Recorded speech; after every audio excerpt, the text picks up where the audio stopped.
guys, it's me Rafin Joe. Welcome to my new vlog, guys. আজকের ব্লগটা কি না শুরু করে থাম্বনেল থেকে বুঝে গেছি। So guys, আজকের ব্লগটি শুরু করা যাক। So let's go. Guys, আজকে আমি আপনাদের একটা জিনিস দেখাবো। Guys, আমি সেম কালকে এই টাইমে আপনাদের দেখাইছিলাম কি পরিমাণে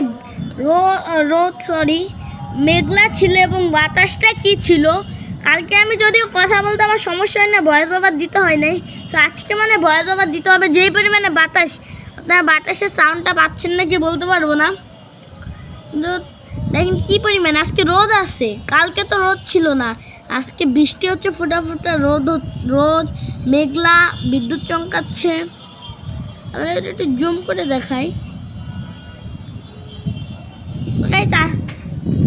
আপনারা একটু সিনেমেটিক শট নিয়ে নেন।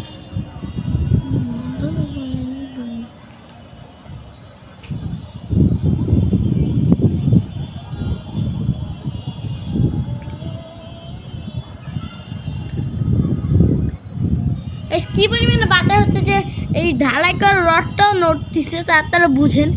গল্লামারিতে কিন্তু আজকে গাড়ির চাপ কম। অনেকে বলবেন ভাইয়া গাড়ির চাপ তো বেশি, এইরকম জ্যাম, তাও বলতেছেন গাড়ির চাপ বেশ কম। গাইস এটাই খুলনা শহর, গাইস এটারই কম বলতে হয়, এর চেয়েও বেশি হয়। তো আমি জানি সবচেয়ে বেশি জ্যাম হয় দুইটা জায়গা, ডাক বাংলা বলেন খুলনার আর খুলনা গল্লামারি মোড়টা, এই দুইটা জায়গা প্রচুর। কারণ গল্লামারি মোড়টা একটা মেন শহর জায়গায়, তো এই কারণেই আমার মনে হয় আজকে আমার ভয়েস ওভার দিতেই হবে। কারণ যে পরিমাণে বাতাস, আপনারা বাতাসটা শুনতে পারতেছেন নাকি আমি ঠিক আমি বলতে পারতেছি না, কিন্তু আমার মনে হয় না ভয়েস ওভার না দিলে হবে। তো গাইস আজকের ব্লগটা ছিল এই পর্যন্ত। কি সবাই ভালো থাকবেন, সুস্থ থাকবেন, আমার সাথে থাকবেন। বাই বাই, টাটা, আল্লাহ হাফেজ।